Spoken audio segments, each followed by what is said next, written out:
One evening in Paris, during the autumn of 1845, I went to visit a friend, Auguste Dupin. We were smoking our pipes and talking when the door of his apartment opened.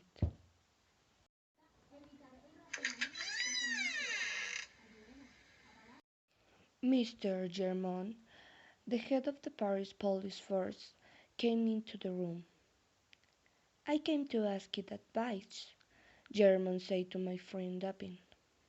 "I'm trying to solve a very important case. It's also a very simple case, so I really need your help. But I thought you would like to hear about it, because it is so strange. My men and I have worked in this case for 3 months," German said. "It's a very simple case of robbery, but we still cannot solve it." Dobbin took the pipe out of his mouth. "Perhaps the mystery is too simple," he said. German began to laugh. "Too simple?" he said. "Who ever heard of such a thing?" I looked at German. "Why don't you tell us the problem?" I said. German stopped laughing and sat down. "All right," he said, "but you must never tell anyone I told you this. The wife of a very important person needs help. I cannot tell you her name, because her husband is a powerful man in the French government. Let us just call her name Madame X. 3 months ago, someone stole a letter from Madame X. She is offering a large amount of money to anyone who can return the letter to her. We know that her husband's political enemy, Mr. Darcy, stole the letter. We also know it is somewhere in his apartment. Darcy planned to use the letter to embarrass Madame X's husband and destroy his political power. As you know, I have cases which can open any lock in Paris. For the last 3 months, my men and I have spent every evening looking for the letter in his apartment, but we cannot find it." Dupin stopped smoking. "Tell me, how is the locket for it?" he said. German moved forward in his chair. "We took our time," he said. "First, we examined the furniture in every room. We opened all the drawers. We looked under the rugs. We searched behind all the paintings on the walls. We opened every book. We removed the boards on the floor. We even took the tops of the tables to see if he had hidden the letter in the table legs. But we cannot find it. What do you advise me to do?" Dupin puffed on his pipe. "What does the letter look like?" he asked. "It is in a white envelope with a red stamp," German said. "The address is written in large black letters." Dupin puffed on his pipe again. "I advise you to go back and search the apartment again," he said.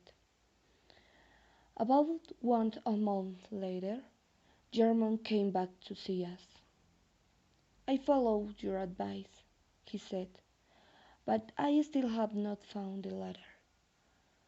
Dupin smiled. "I know you will not find it," he said. German became very red in the face. "Then why did you make me search the apartment again?" he shouted.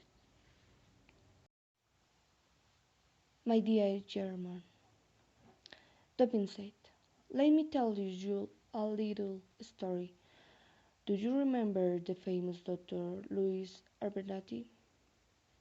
No, German shouted. Get to the point, Dupin. Of course, Dupin said. Once a rich old man met Alberti at a party. The old man was not feeling very well. He decided he could get a medical opinion from the doctor without paying for it. So he described his problem to Abernathy. Now, doctor, the old man said, suppose you got a pain patient like that. What would you tell him to take?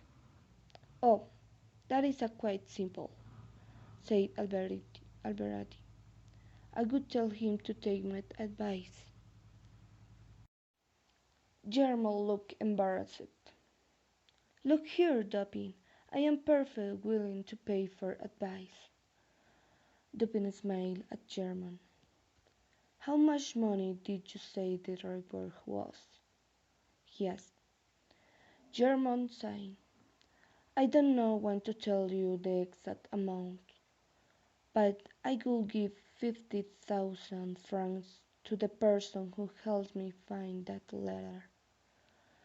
In that case, Dupin said, take out your checkbook and write me a check for 50,000 francs.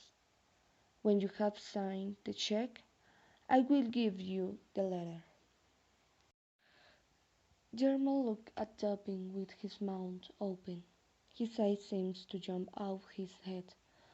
Then he took out his checkbook and pen, and wrote a check for 50,000 francs. He gave it to Dupin. My friend examined the check carefully and put it in his pocket. Then he unlocked a drawer in his desk, took out the letter, and gave it to German. The policeman's hands shook and he opened the letter. He read it quickly. Then he put it in his pocket and ran out of the room without saying a word. Dobbin, I say, I turned in my friend. How did you solve the mystery? I was simple, my friend, he said. German and his policemen could not find the letter, because they didn't know try to understand the mind of the man who stole it. Instead, they looked for the letter where they would have hidden it. Mr. Darcy is not a policeman. He is, however, very intelligent. He knew the police could search the apartment. He also knew how the police think, so he didn't know hide the letter where they knew they would look for it. Do you remember how German laughed when I said the mystery was difficult for him to solve because it was so simple? Dupin filled his pipe with tobacco and lit it. Well, the more I thought about it, the more I realized the police could not find the letter because Darcy had not hidden it at all. So I went to visit Darcy in his apartment. I took a pair of dark green eyeglasses with me. I explained to him that I was having trouble with my eyes and needed to wear the dark glasses at all times. He believed me. The glass permitted me to look around the apartment while I seemed only to be talking to him. I paid special attention to a large desk where there were a lot of papers and books. However, I saw nothing suspicious there. After a few minutes, however, I noticed a small shelf over the fireplace, and few postcards and letters were lying off the shelf. The letter looked very old and dirty. As soon as I saw this letter, I decided it must be the one I was looking for. It must be, even though it was completely different from the anyone German had described. This letter had a large green stamp on it. The address was written in small letters in blue ink. I memorized every detail of the letter while I told it to Darcy. Then, when he was not looking, I dropped one of my gloves on the floor under my chair. The next morning, I stopped at his apartment to look for my glove. While he were talking, we heard people shouting in the street. Darcy went to the window and looked out quickly. I stepped the shelf and put the letter in my pocket. Then I replaced it in the letter that looked exactly like it, which I had taken with me. I had made it the night before. The trouble in the street was caused by a man who had almost been run over by a horse and carriage.